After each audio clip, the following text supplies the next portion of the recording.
It started with a request for dental work, a simple favor from a son to his mother. I handed over my credit card without a second thought. That piece of plastic did not pay for a crown or a filling. Instead, it bought my destruction. I am 58 years old, and I thought I was fragile. I was wrong. When I discovered what he had done, I learned that a mother with nothing left to lose is the most dangerous creature alive. My name is Eleanor Harrow, though most people in my life simply call me Ellie. At 58 years old, I often feel like part of the office furniture at Meridian Claims Administration, a grey and beige world where I have processed insurance forms for the better part of 2 decades. I am dependable, quiet, and entirely unthreatening. I go to work, I pay my bills, and I return every evening to the 2-story Victorian house in Briarford, Maryland, where I have lived for over 30 years. The house is old, with floorboards that groan under the weight of memory and a porch that leans slightly to the left. But it is mine. It smells of lemon polish and the lavender I dry in the kitchen, a scent that used to mean home to my family. My son, Matthew, is the only family I have left.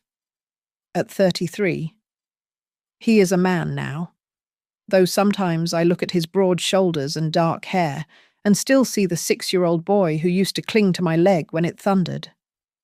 Matthew used to be gentle. He was the kind of boy who would save a spider rather than crush it. We were close once, after his father died. It was just the 2 of us against the world. But that changed 3 years ago when he married Vanessa. Vanessa is 31, beautiful in a sharp, angular way that makes me feel clumsy and old. She is a woman who knows the price of everything and the value of nothing. When she walks into my home, her eyes do not see the warmth or the history. They see the peeling paint on the windowsill and the outdated cabinets. She looks at me with a thin, tight smile that never reaches her eyes. A look that says I am an obligation she wishes she could cancel.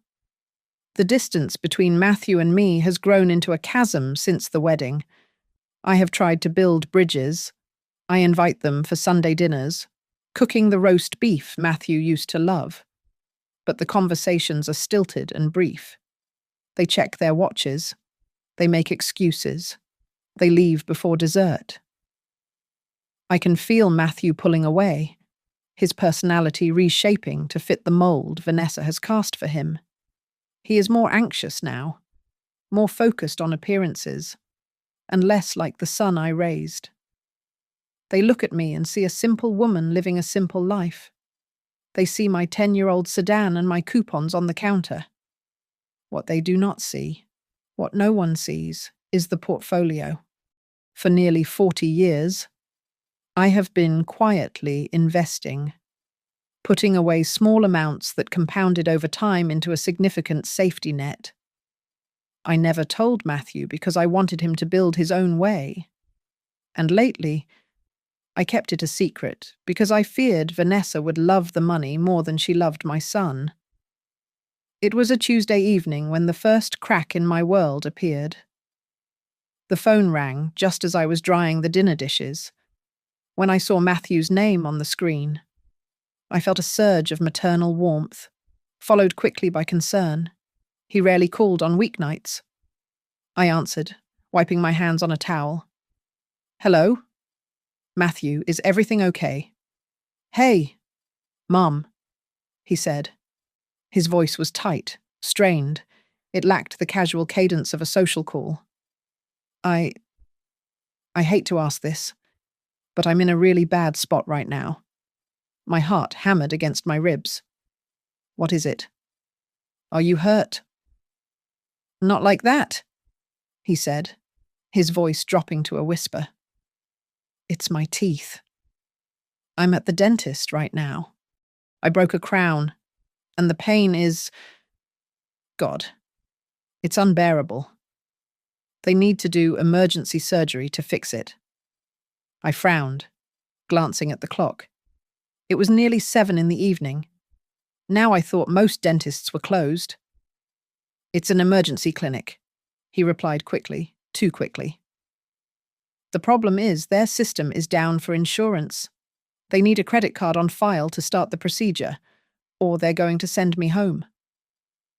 I left my wallet in Vanessa's car, and she's at a work function and not answering. Mom. I can't handle this pain. It feels like my head is going to explode. I could hear the tremor in his voice. It sounded like genuine agony. My suspicion flickered for a second, but the instinct to protect my child extinguished it. Of course. Honey? I said, reaching for my purse on the kitchen counter. How much is it going to be?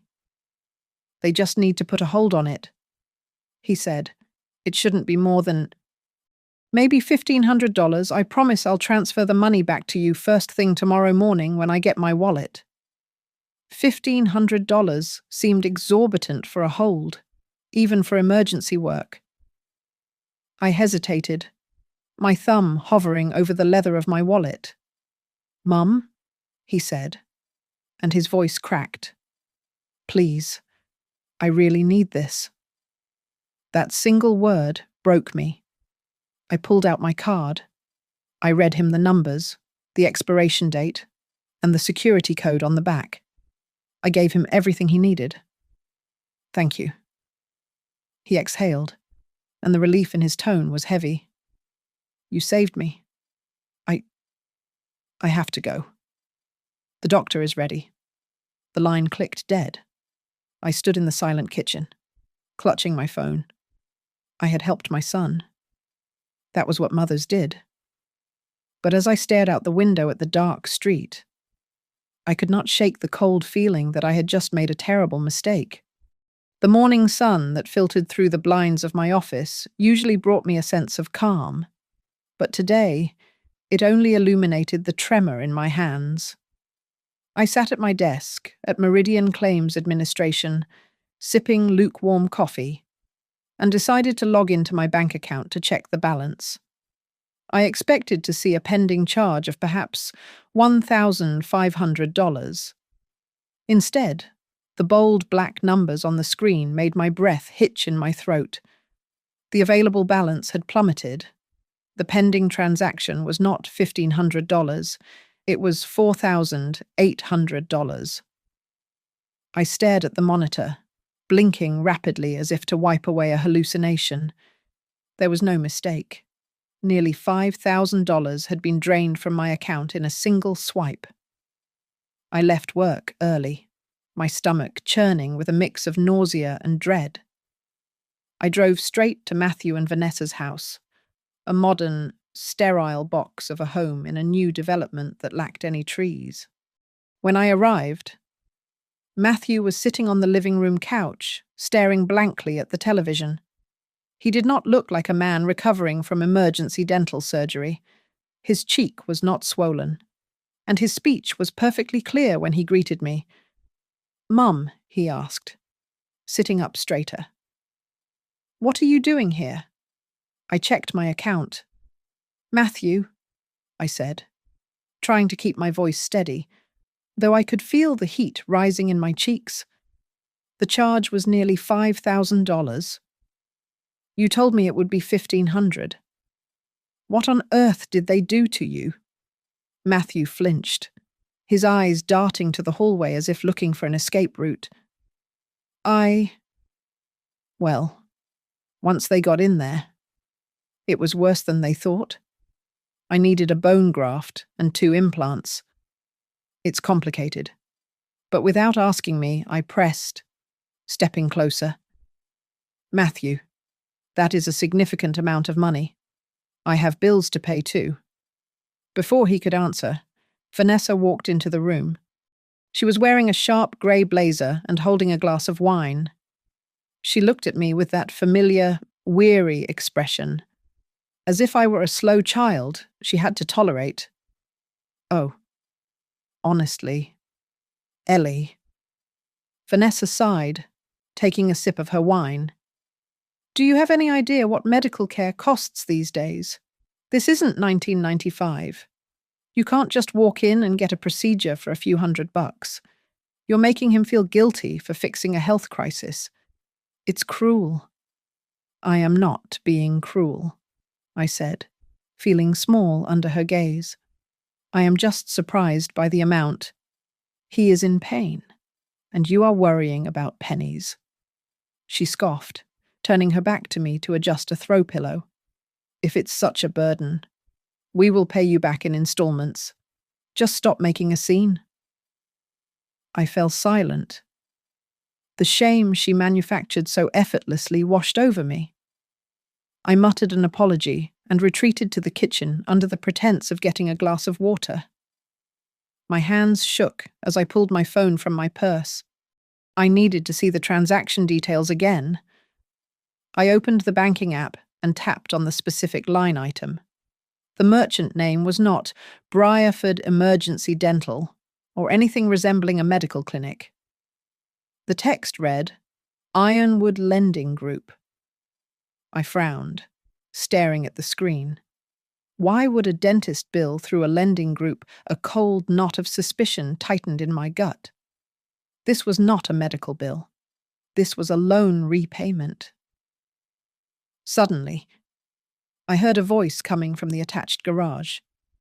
The door was slightly ajar. It was Matthew. His voice was low, urgent, and vibrating with panic. I crept closer to the door, holding my breath. I sent it. Matthew hissed, the sound echoing slightly against the concrete floor. I sent nearly 5,000 today. You said that would buy me time? No. Please, don't call the house. My mother. She doesn't know anything. If you come here, I swear I... He stopped abruptly, his breath hitching audibly. I am trying. He whimpered, and the sound of his fear chilled me to the bone. Just give me 2 more days, please. I stepped back from the door, my heart pounding so hard I thought it might bruise my ribs. This was not a toothache. My son was drowning, and whoever was holding his head under the water was not a dentist. The following morning, I drove to the dental clinic Matthew had named. It was a clean, nondescript brick building on the edge of town, the kind of place you pass 1,000 times without noticing. I walked up to the reception desk, with my purse clutched tightly against my side, trying to maintain the composure of a mother simply sorting out a billing error. I am here to check on a payment for my son. Matthew Harrow. I told the young woman behind the glass. He was here for emergency surgery 2 nights ago. The receptionist typed into her computer, her long acrylic nails clicking rhythmically against the keys. She frowned, stopped, and typed again. I am sorry, Mrs. Harrow, she said, looking up with a confused expression. We have no record of a Matthew Harrow being seen this week. Actually, we have no record of him being seen here at all. The ground seemed to tilt beneath my feet. That is impossible. He called me from here. He was in terrible pain. I assure you, nobody came in for emergency surgery Tuesday night, she replied firmly. And we certainly do not bill through any third-party lenders. I pulled my phone out and showed her the transaction on my banking app. It says, Ironwood Lending Group. He told me this was for his procedure. A dental hygienist who was organizing files behind the desk froze. She looked up, her face pale. She walked over to the partition and lowered her voice. Ma'am, the hygienist said, her voice dropping to a harsh whisper. That isn't a medical billing company. Ironwood is a short-term lender. High-risk personal loans, the kind with 300% interest rates. If your son is dealing with them... You need to be very careful. I walked out of that clinic, feeling as though I had swallowed ice. The fear was no longer a vague shadow. It was a physical weight pressing on my chest. Matthew had not fixed a tooth. He had paid a shark. I spent the afternoon sitting in my car at a park, staring at the ducks on the pond without seeing them. I replayed the last few months in my mind. The signs were all there. Matthew's sudden weight loss, the dark circles under his eyes that no amount of coffee could hide, the way he jumped when his phone rang. He was not just stressed about work or marriage. He was terrified. I tried to call Vanessa. She answered on the fourth ring, her voice sharp and impatient. "What is it?" "Ellie?" she snapped. "I am in a meeting. I need to speak to Matthew," I said. "It is urgent." "He is sleeping," she replied instantly. "He has been sick all day. Do not come over. We do not want whatever bug he has spreading to you." The line went dead before I could respond. Her avoidance was not just general dislike anymore. It felt calculated. She was building a wall around him. That night, just after 11 o'clock, a heavy knocking on my front door startled me awake. I threw on my robe and hurried downstairs, my heart pounding in my throat. I peered through the peephole and saw Matthew. I unlocked the door, and he stumbled in. He looked like a ghost. His skin was grey, his eyes bloodshot and wild. He smelled of sweat and fear. "Matthew," I asked, reaching out to touch his arm. "What is wrong? Tell me." He paced around my small living room, running his hands through his hair. "Mum, I need another favour." I know the other day was a lot. But I need you to add me as an authorized user on your credit card account. Tonight." I stared at him. "What? Why would you need that it's for?" "For credit score purposes." He lied.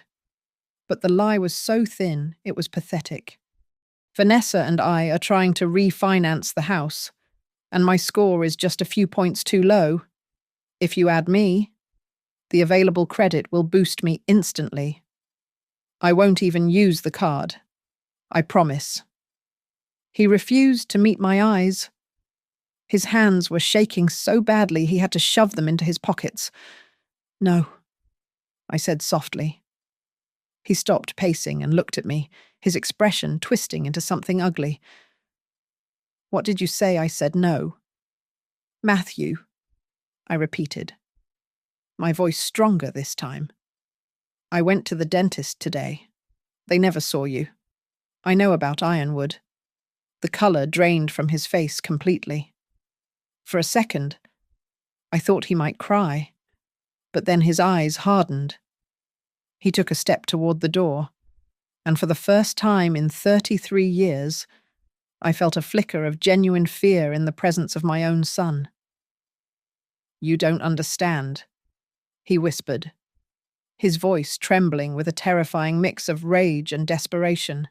"If I don't get that credit line, if I can't show them I have access to funds—" "Mom, you have to do this." "I will not finance a lie," I said, backing up until I felt the banister against my spine. "Go home. Matthew." He stared at me for a long, agonizing moment, breathing heavily. Then he turned and slammed his fist into the wall, punching a hole right through the drywall next to the coat rack. Plaster dust drifted to the floor. "You're making a mistake," he spat. "A big mistake." He stormed out into the night, leaving the door wide open. I rushed to lock it, engaging the deadbolt with trembling fingers. I slid down to the floor, listening to the sound of his car tires screeching against the pavement. The boy I raised was gone. In his place was a stranger who was in debt to dangerous men, and he had just brought that danger to my doorstep. I spent the next 3 days staring at the jagged hole in the drywall where Matthew had punched his frustration into my home. It was right next to the doorframe where I used to mark his height with a pencil every birthday. I ran my fingers over the old pencil lines, remembering the little boy who used to stand on his tiptoes, cheating just to be a quarter of an inch taller. That Matthew, the one who cried for 2 days when his goldfish died, seemed to have vanished. In his place was a man who looked at me not with love, but with the desperate, starving gaze of an addict looking for a fix. The silence in my house was heavy, but the war inside my head was louder. Every maternal instinct I possessed screamed at me to fix this. Mothers are programmed to catch their children when they fall, to act as the safety net between them and the hard concrete of reality. I wanted to call the bank. I wanted to authorize the card. I wanted to pay off the men at Ironwood and make the fear in Matthew's eyes go away. But another voice, colder and more pragmatic, whispered that I was not saving him. I was only feeding the beast that was eating him alive. I tried to call him on Thursday evening. It went straight to voicemail. I tried the house phone, and after 4 rings, Vanessa picked up. "What do you want?" "Ellie?" she asked. Her tone was not just cold, it was bored, as if my concern was a tedious interruption to her evening.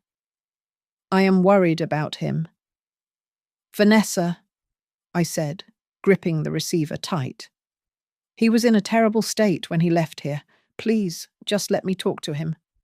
"He doesn't want to talk to you," she replied, and I could hear the ice clinking in a glass on her end. "He is heartbroken, honestly.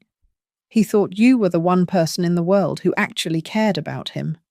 I told him. I said, "Matt, your mother has her own life now. She doesn't care if we lose everything." He didn't want to believe me, but now he knows. "That is not true." I protested, my voice trembling. "I love him more than anything." But he lied to me. He is involved with dangerous people. He is involved with debt. Ellie, just like half of America. She snapped. He made a mistake. He tried to fix it. And when he came to his mother for help, you slammed the door in his face. If something happens to him, if the stress causes him to have a heart attack or something, that is on you. The line went dead before I could defend myself. The manipulation was clumsy, but it was effective. It planted a seed of guilt in my chest that rooted deep and fast. I decided to drive by their house the next morning, hoping to catch Matthew before he went to work. I parked down the street, not wanting to provoke a confrontation with Vanessa. As I sat there, Mrs. Higgins, their next-door neighbour, walked by, walking her golden retriever. She waved and tapped on my window. I rolled it down, forcing a smile. "Good morning, Mrs. Higgins?" "Morning, Ellie," she said, leaning in with the conspiratorial air of a bored suburbanite. "Everything okay with the kids? I haven't seen Matthew's car move in 3 days. He has been under the weather." I lied. Mrs. Higgins frowned. "Well, I hope Vanessa is holding up. I tell you, that girl has energy. I have insomnia, you know. So I am up at all hours. I see her coming and going at 2 or 3 in the morning almost every night this week. I don't know how she functions at work the next day." I froze. "Vanessa goes out at 2 in the morning, so... Oh, yes." Mrs. Higgins nodded, dressed to the nines, too. Maybe she got a second shift somewhere. Although, in those heels, I doubt she is waitressing. The information settled in my stomach like a stone. Vanessa had told me she was home nursing a sick husband, yet she was leaving the house in the middle of the night. I drove home without seeing Matthew. He continued to ignore my calls.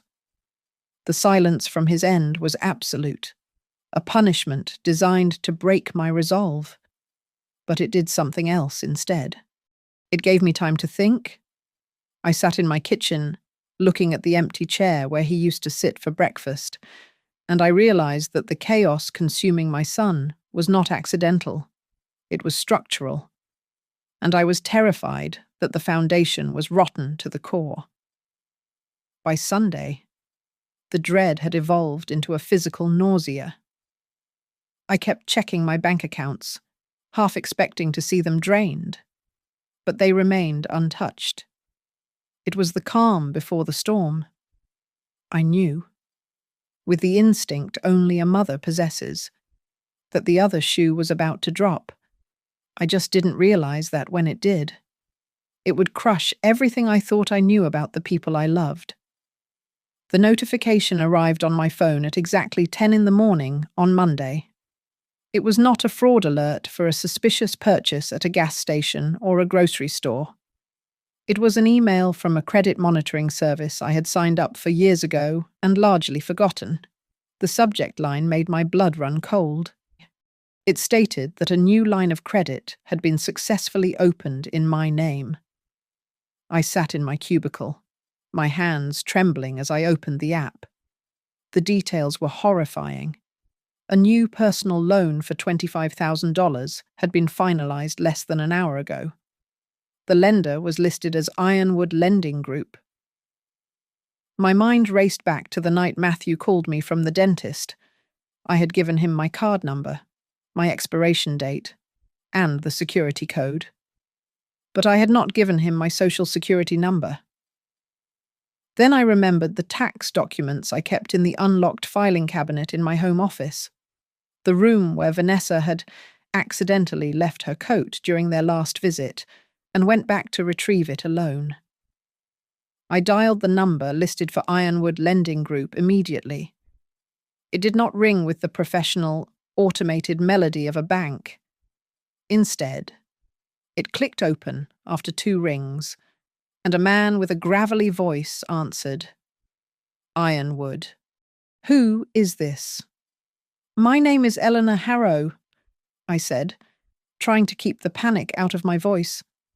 I just received a notification about a loan in my name. I did not authorize this. This is fraud. There was a pause on the other end, followed by the sound of shuffling papers. Harrow. The man grunted. Yeah, 25 large. Paperwork was submitted electronically. We have your signature. Ma'am. Electronic verification. I did not sign anything. I nearly shouted, causing a co-worker to glance over the partition. I lowered my voice to a hiss. I am telling you, this is a mistake. I want to cancel this immediately. We don't cancel once the funds are released, the man said, his tone shifting from bored to menacing. And honestly, Mrs. Harrow, with the collateral you put up, I wouldn't go making noise. The asset is secured. If you default, or if there is any legal trouble, we take the asset. It's in the fine print. What collateral? I asked, my breath catching. What are you talking about? You know what? He said, and then the line went dead. I left work. I could not function. I drove home, my mind spinning with images of police cars and courtrooms. When I pulled into my driveway, I saw it. There was a plain white envelope tucked under the windshield wiper of my sedan. There was no stamp, no return address, just my name, Ellie, written in block letters. I grabbed the envelope and tore it open right there in the driveway. Inside was a single sheet of printer paper. The message was short, printed in standard font, but the words were violent. The money is gone. The debt is ours. If you try to stop it, your retirement ends early, a lot faster than you think. I dropped the paper as if it were burning. This was not just Matthew being irresponsible with money.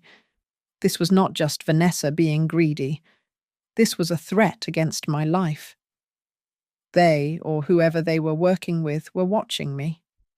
They had been to my house to place this note. I rushed inside and locked the door, leaning against the wood, gasping for air. I felt exposed, vulnerable, and terrified. I needed help, but I could not go to the police yet. If I went to the police and Matthew was involved, I would be arresting my own son. I needed to know the truth first. I needed someone who knew the law, but operated outside the rigid lines of the system. I thought of Franklin Moore. Franklin was a retired defense attorney who lived 3 towns over, 10 years ago, when he was going through a messy divorce and a bout of alcoholism that nearly cost him his license. I had been the one to handle his insurance claims after he wrecked his car. I had pushed the paperwork through when others wanted to deny him, giving him the grace he needed to get back on his feet. He had told me then, "Ellie, if you ever find yourself in a corner, you call me. I owe you a life." I went to my address book and found his number. My fingers shook as I dialed. Moore speaking. A gruff voice answered. "Franklin," I said, my voice breaking despite my best efforts to stay strong. "It's Ellie Harrow. You told me to call if I was ever in a corner." "Ellie," he said, his tone softening instantly. "I remember. What is wrong? I think my son and his wife have stolen my identity," I whispered, glancing out the window at the empty street. "And I just received a death threat. Franklin. I think they are going to kill me for the insurance money." "Listen to me very carefully," Franklin said, his voice turning sharp and authoritative. "Do not call the police yet. Lock your doors. I am coming to you. We are going to find out exactly what they did, and then we are going to bury them." Franklin sat at my dining room table, a mountain of paperwork spread out before him. He had arrived an hour after my frantic call, carrying a battered leather briefcase and a look of grim determination that made him seem 10 years younger than his 70 years. He had spent the last 40 minutes cross-referencing my bank statements with public property records on his laptop. "Look at this." "Ellie," Franklin said, sliding a printed document across the mahogany table. I looked down. It was a deed of trust. It stated that the borrower, Eleanor Harrow, had pledged the property at 42 Oak Creek Lane as collateral for a high-interest loan. At the bottom of the page was a signature. "That is not my signature," I whispered, my finger hovering over the ink. "The loop on the E is too wide, and I never slant my letters to the left. It looks like Matthew's handwriting when he tries to write in cursive. It is a clumsy forgery." Franklin confirmed, taking off his reading glasses and rubbing his eyes. But Ironwood Lending did not care. They did not verify it because they did not want to. They just needed the paper trail. "Ellie, they didn't just borrow money in your name.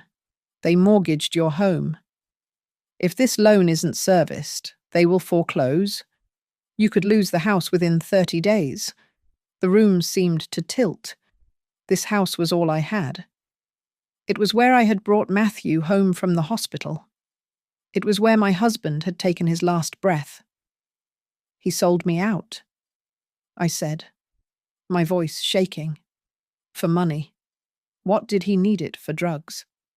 Franklin sighed, a heavy, rattling sound in his chest. "I made some calls on the way over. Ironwood isn't a bank. Ellie, it is a shell company for an illegal gambling syndicate operating out of Baltimore. They specialize in sports betting and high-stakes poker. Matthew didn't need dental work. He is in the hole. Deep." I felt the blood drain from my face. Gambling. He owes them a lot more than $25,000, Franklin said grimly. That was just the interest. They are squeezing him, and because he has no assets, he gave them yours. These people are not bankers. They break legs to collect. I buried my face in my hands, sobbing. The betrayal was a physical pain, sharper than any knife. My son was not just irresponsible. He was a criminal who had served his mother up to wolves to save his own skin. I can't do this. I gasped, clutching the edge of the table. I am just an old woman. I can't fight a syndicate. Stop it, Franklin commanded, his voice sharp and authoritative. He reached out and gripped my wrist. You are not a victim today. If you fall apart, they win. They take the house, and they might take your life to cover their tracks. We need evidence. We need to prove the fraud before the bank moves.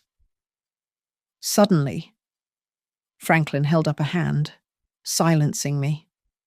He tilted his head toward the front window. A car had pulled into the driveway, its headlights cutting through the darkness. It was Matthew's sedan. He did not get out to come to the door. Instead, he stepped out and began pacing by the hood of the car, shouting into his cell phone. Franklin motioned for me to stay low. He crept to the window and cracked it open just an inch. The night air was still, and Matthew's voice carried clearly into the living room. I can't. Matthew screamed into the phone. She is asking questions. Vanessa. She went to the clinic. I pressed my hand over my mouth to stifle a cry. I know. But she won't sign the second release. Matthew argued, kicking the tire of his car. Then he went silent, listening to whatever Vanessa was saying on the other end. Yeah, Matthew said, his voice dropping to a chilling, desperate tone. Yeah, I know. If she doesn't sign by Friday, well, she won't be a problem for long. Once the house is transferred, it doesn't matter what happens to her. Ironwood gets the property either way. He hung up and got back in the car, slamming the door. As he reversed out of the driveway, I sat on the floor, staring at the wall. My son had just discussed my death as if it were a logistical hurdle to be cleared. The tears stopped instantly. Fear evaporated, replaced by a cold, hard resolve I had never felt before. I summoned them to the house the next evening under the pretense of surrender.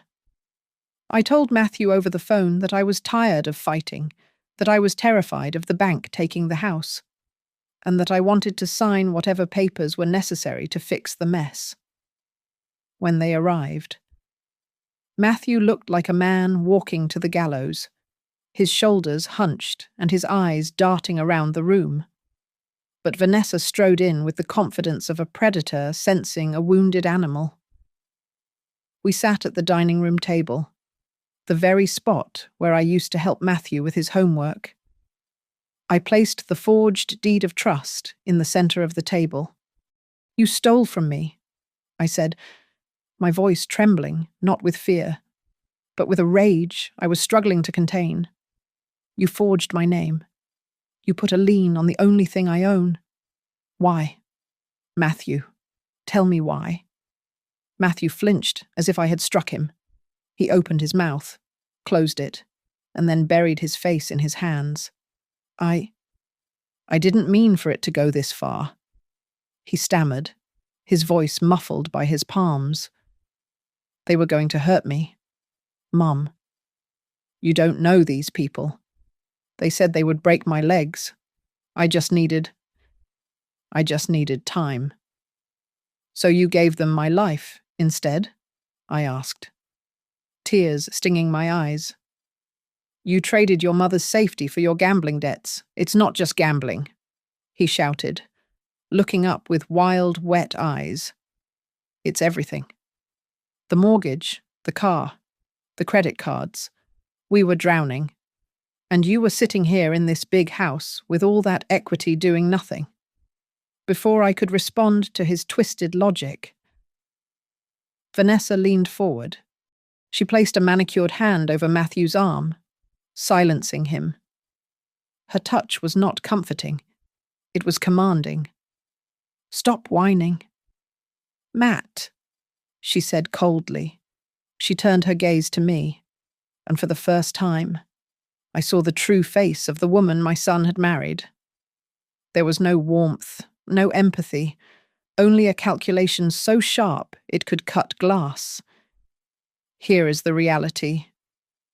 "Ellie," Vanessa said, her voice smooth and devoid of emotion. "You are going to sign the transfer documents effectively gifting the house to Matthew. We will use the asset to settle the debt with Ironwood.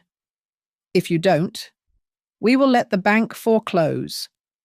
And while that is happening, we will tell the police that you were the one who took out the loans in a senile state, and now you are trying to blame your son. Who do you think they will believe? The successful young couple or the confused old woman?" I stared at her, horrified. "You would frame me. I will do what is necessary to survive," she replied with a shrug. "Besides, you can afford to lose the house. We know about the Meridian Growth Fund." The air left my lungs.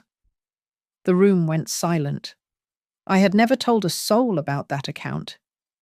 It was a private investment portfolio I had started 30 years ago with money from my late husband's life insurance, growing it slowly, dollar by dollar, intended to be a surprise inheritance for my grandchildren one day.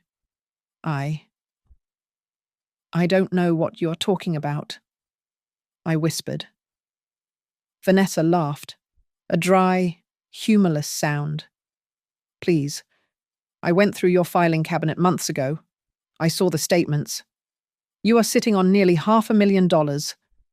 Ellie, you are rich, and yet you let your son beg for scraps. You are the selfish one here." The realization hit me with the force of a physical blow. Vanessa had been planning this for a long time. She had not just married my son. She had targeted us. She was the one pushing him into debt, the one encouraging the lifestyle they could not afford. Knowing that eventually they would have to crack open my nest egg, Matthew was just the tool she was using to break into the vault. "You are a monster," I said softly. "I am pragmatic," she countered, standing up and smoothing her skirt. "We have the papers drawn up. We will be back tomorrow night at 8 o'clock. Have them signed. If you disappear or try to run, well, let's just say Ironwood doesn't like it when their collateral goes missing. And neither do I." They left the house, the heavy oak door clicking shut behind them. I sat in the silence for a long minute before the door to the kitchen creaked open. Franklin stepped out. He had been standing in the pantry the entire time, listening. His face was pale, but his eyes were burning with intensity. He walked over to the table and placed a small black device on the wood. "Did you get it?" I asked. My voice barely a whisper. "Every word," Franklin said, pressing a button on the recorder. The admission of the forgery, the blackmail, the threat involving the organized crime syndicate. We have enough to put them away for 20 years. "Ellie? She knows about the money," I said, looking up at him. "She is going to kill me for it, Franklin." I saw it in her eyes. "If I sign the house over, I am useless to them. If I don't sign, I am an obstacle. Either way, she wants me gone. Then we give her exactly what she wants," Franklin said, his voice dropping to a low growl. "We are going to set the stage. Tomorrow night. You aren't going to be the victim. You are going to be the bait. And we are going to make sure the trap snaps shut the moment she puts her hand in the jar." I nodded slowly, wiping the tears from my cheeks. The mother, who wanted to save her son, was gone. In her place was a woman preparing for war. Tell me what to do. The pen felt heavier than a sledgehammer in my hand. I sat at the dining room table, the mahogany surface cool against my forearms, and looked down at the property transfer documents. Matthew sat across from me, his eyes fixed on the grain of the wood, refusing to meet my gaze. Vanessa stood behind him, her hands resting on his shoulders like a puppeteer, ensuring her marionette did not collapse. I took a shaky breath, letting my hand tremble visibly for their benefit. I knew that, in the corner of the ceiling, nestled inside the smoke detector, a micro-lens was capturing every frame. Another camera was hidden in the spine of a hollowed-out book on the shelf behind me. Franklin was in the guest bedroom down the hall, wearing headphones, listening to every heartbeat of this confrontation. Just sign it. Mum, Matthew whispered, his voice cracking. Please. We just need to end this. I am signing, I said, my voice barely audible. I pressed the tip of the pen to the paper and scribbled my name. It was a sloppy signature, but it was legible enough to be binding. Vanessa snatched the paper away the moment I lifted the pen. She scanned it greedily, a triumphant smirk curling her red lips. Finally, she said, folding the document and sliding it into her leather portfolio. You made that so much harder than it needed to be, Ellie. Is it over? I asked, clasping my hands together to stop them from shaking. You have the house. Ironwood will be paid. Matthew is safe. Now please, leave me alone. Vanessa laughed, a cold, sharp sound that seemed to slice through the tension in the room. She pulled a chair out and sat down opposite me, leaning forward until I could smell her expensive perfume, which barely masked the scent of stale wine on her breath. Oh, Ellie, she said, her eyes gleaming with malice. We are not done. The house covers the debt Matthew already accrued, but we have future plans, and you, well, you have been holding out on us. My heart hammered against my ribs. I don't know what you mean. Don't lie to me. Vanessa slammed her hand on the table, making Matthew jump. The Meridian Growth Fund. $500,000. I know you haven't touched it. We need the account number and the routing access. Tonight. Vanessa, stop. Matthew groaned, looking pale and sick. We got the house. Let's just go. You promised we wouldn't take everything. Shut up. Matthew, she snapped without looking at him. You are weak. You got us into this mess with your stupid gambling, and now I am the one fixing it. Do you want the syndicate to come back? Do you want to lose your kneecaps? I looked at her, widening my eyes in feigned confusion. The syndicate. I thought this was just a loan company. Who are you really dealing with? Vanessa. She sneered, her arrogance overriding her caution. Ironwood is just a storefront for the Russo crime family out of Atlantic City, you stupid old woman. They don't care where the money comes from, as long as they get paid. And they demand interest? High interest? Your house covers the principal. The investment fund covers the rest. I could almost feel Franklin's satisfaction from the other room. She had named the organization. She had admitted to the extortion. It was all on tape. I won't do it, I said, my voice steadying. I gave you my home. I will not give you my husband's life insurance. That money is for my old age. If I give it to you, I will have nothing. You already have nothing. Vanessa spat. You are a lonely widow that nobody cares about. If you don't give me those numbers, I will make your life a living hell. We will put you in the cheapest, dirtiest state-run nursing home we can find and leave you to rot. No, I said firmly. I will not give you the money. Vanessa stood up abruptly, her chair scraping loudly against the floor. Her face was flushed with rage, the mask of civility completely gone. She leaned over the table, her face inches from mine, her eyes dark voids of hatred. You think you have a choice? She hissed. You think you are safe here? We own this house now. We own you. If you don't give up that money, you become a liability. Are you threatening me? I asked, locking eyes with her. I am promising you, Vanessa whispered, and the venom in her voice made the hair on my arms stand up. If you disappeared tonight, everything would be over much faster. And believe me, with the people we know, nobody would ever find the body. Matthew let out a choked sob, but he didn't move to stop her. I looked at my son, then back at the woman he had chosen, and I knew I had everything I needed. The trap was sprung. The moment the taillights of Matthew's car disappeared around the bend of the street, Franklin emerged from the guest bedroom. He was holding the recording device like a weapon, his knuckles white against the black plastic. The air in the house felt electrified, thick with the residue of Vanessa's threats. Did you hear her?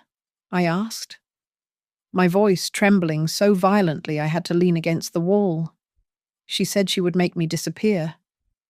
I heard every word, Franklin said, his voice grim and resolute. And so will the district attorney. We have conspiracy to commit murder, extortion, grand larceny, and wire fraud. It is time to end this. Franklin pulled out his phone and dialed a number he had written on the back of his hand. It was not 911. It was a direct line to a contact he had in the FBI, an agent who had been building a RICO case against the Russo crime family for 2 years. Ironwood Lending Group was already on their radar, but they lacked a direct link between the street-level loans and the violent enforcement arm. My recording was the bridge they had been waiting for.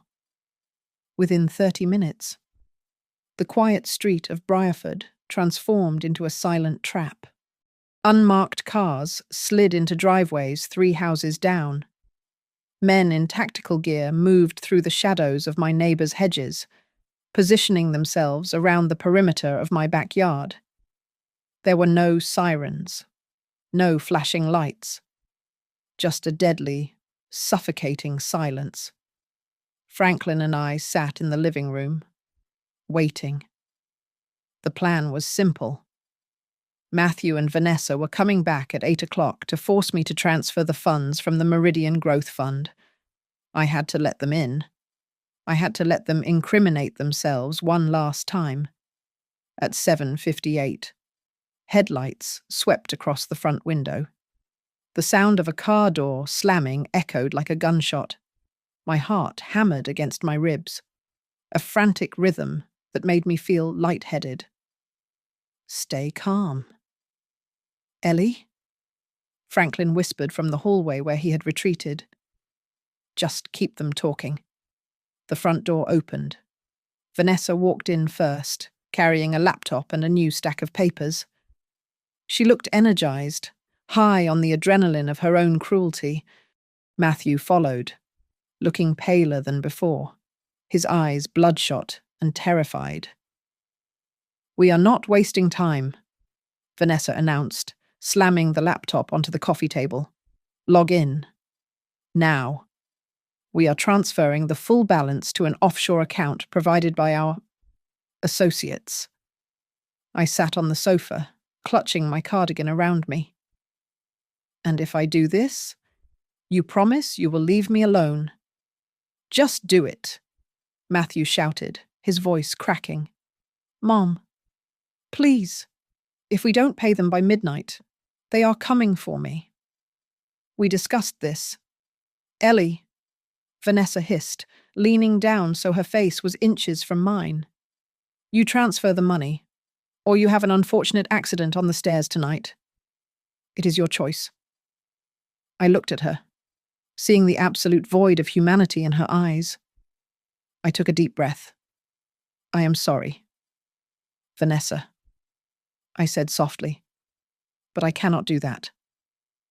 Vanessa's face twisted into a mask of pure fury. She reached into her purse and pulled out a small, heavy object wrapped in a cloth. You stupid old crash! The front door exploded inward as a battering ram hit the lock. Federal agents, drop it. Get on the ground. The room erupted into chaos. Armored men flooded into the hallway and living room, their rifles raised, blinding tactical lights cutting through the dim interior. Hands! Show me your hands! Vanessa screamed, a high-pitched sound of rage and shock. She turned, looking toward the back door, her instinct to run taking over. She bolted toward the kitchen, shoving a coffee table into the path of the first officer. She is running, an agent shouted. 2 officers tackled her before she reached the archway. They slammed her into the floor with bone-jarring force. Get off me! Vanessa shrieked, kicking and thrashing like a wild animal. You have no right. I am a victim here. He forced me. Matthew did not run. He collapsed. He fell to his knees in the middle of the living room, his hands raised, tears streaming down his face. Don't shoot. He wailed, sobbing like a child. It was all her idea. She made me do it. I didn't want to hurt my mom.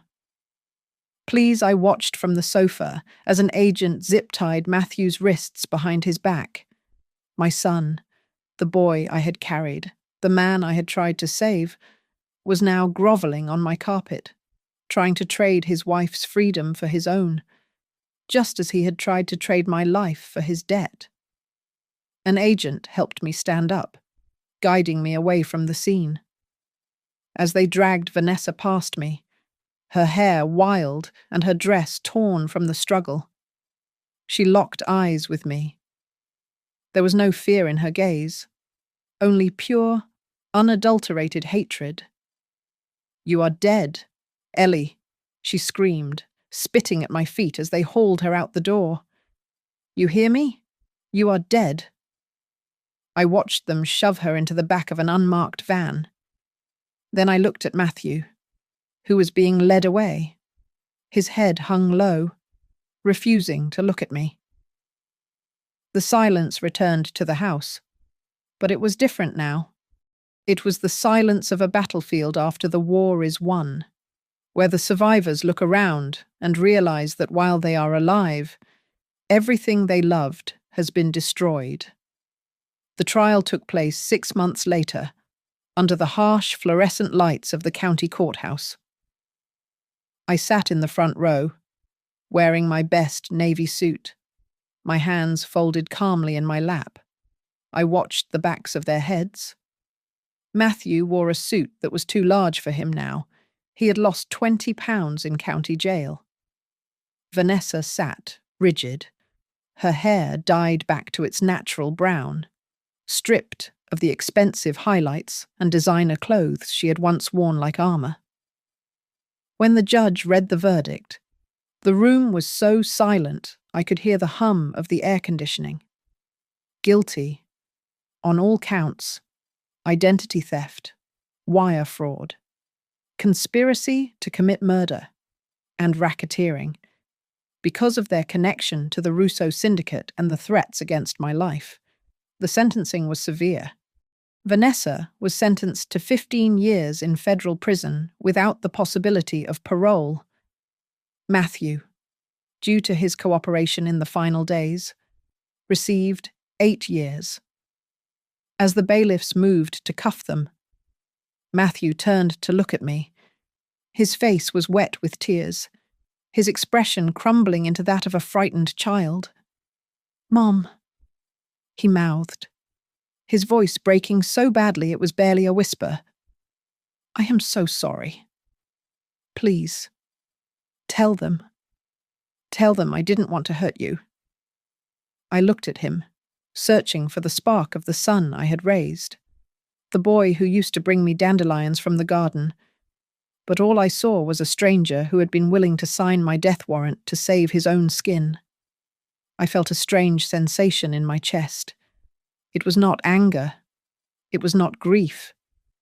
It was simply emptiness. The cord that bound a mother to her child is strong, but it is not indestructible. He had severed it, strand by strand, until there was nothing left to hold on to. I did not nod. I did not smile. I simply turned my head away. Vanessa did not look at me. She stared straight ahead, her jaw set in a line of bitter defeat. She knew, and I knew, that her game was over. She had bet everything on my weakness, and she had lost. The legal cleanup took another 2 months. With Franklin's help, the fraudulent deed of trust was declared void. The house was mine again, free and clear. Ironwood Lending Group was dismantled by the FBI, its assets seized, and its operators indicted. As for the Meridian Growth Fund, the secret fortune that had nearly cost me my life, I decided it would no longer sit gathering dust. I established a trust. It is designed to provide emergency legal aid and housing for older women who have been financially exploited by their families. I named it the Phoenix Fund. I wanted my money to be a shield for others who did not have a Franklin Moore in their corner. I am not happy. Exactly. Happiness implies a lightness that I do not think I will ever feel again. But I am peaceful. I wake up in my own house. I drink my coffee on my porch. And I answer to no one. This morning, I stood by the bay window in the living room, watching the sun rise over the sleepy streets of Briarford. The light hit the spot on the wall where the hole used to be, now patched and painted over so perfectly that you would never know it was there. I placed my hand on the cool glass. I am 59 years old. I have lost my son. But I have found something I didn't know I was missing. I found my own strength. And as the sun climbed higher, flooding the room with gold, I realized I was finally, truly free. Thank you so much for listening to my story. I would love to know where you are tuning in from today. So please drop a comment below and let's get a conversation started. If you enjoyed this video, please hit that like button, subscribe to Grandma's Family Diary for more real stories, and don't forget to press the hype button to help this story reach more people who might need to hear it.